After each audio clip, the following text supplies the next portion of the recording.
Glory, fame, wealth, being the top dog. Who wouldn't want it? Humans, just like many other animals, have been racing to the top of the social hierarchy since, well, forever. The myth of climbing to the top to have all your needs met and all your wishes fulfilled has been driving many to compete, to push themselves harder and harder, and some of them ultimately to win. But at what cost? The latest research on yellow baboons suggests that climbing and staying at the top comes with a tax not in material wealth, but in the years of life unlived.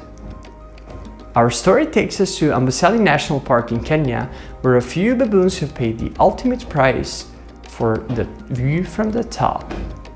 In 1971, a group of scientists started what was going to become one of the longest primate studies ever, the Amboseli Baboon Research Project.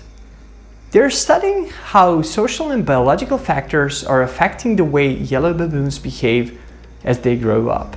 It's like a reality show, really. Some of these observations beg the question of why do some of the yellow baboons' biological clocks tick faster? But let's back up for a moment. What is a biological clock?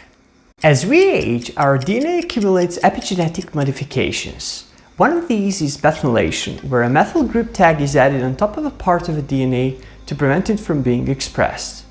By counting the methylation marks, we can tell how old the genes are.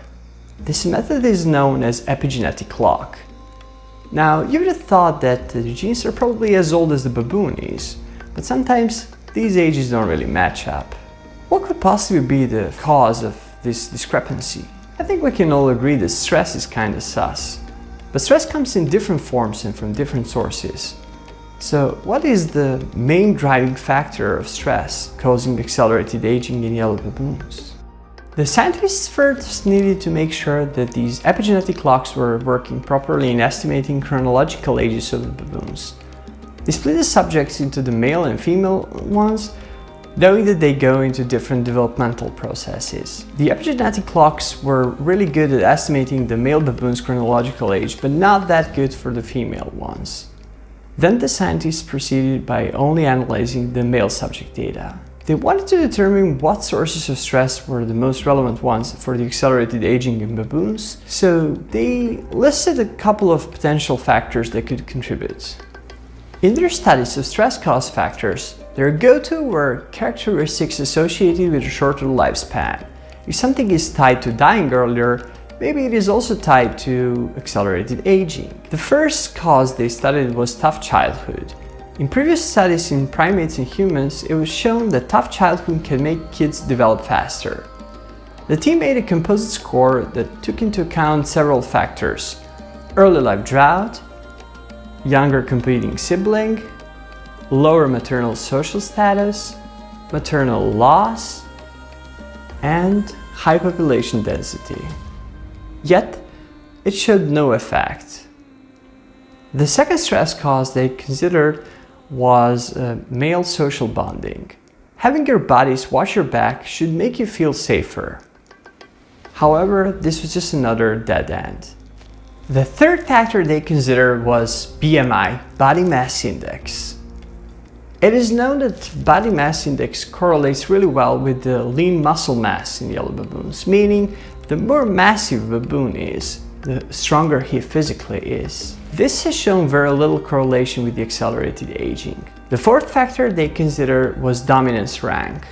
They ranked all the male baboons within their troops, and then they observed how these rankings changed over time.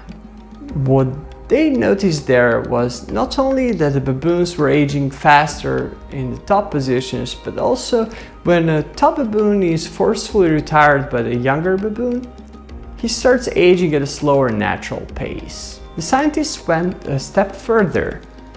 They realized that this is the source of the observed low correlation between BMI and the accelerated aging, because the old baboon has a lower BMI, and that is what we see here. So, how can we explain this connection between the dominance rank and the rapid aging?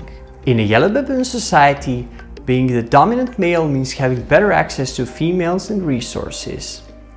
During his era of dominance, the top baboon needs to regularly fight off the challengers and stay in his best physical shape. This is causing him so much stress that he is rapidly aging. These male baboons are essentially borrowing the power from their future to climb to the top and then stay there.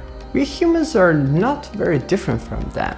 All the sleepless nights with ramen in college only to get the best jobs and the most money. But what does it say about us?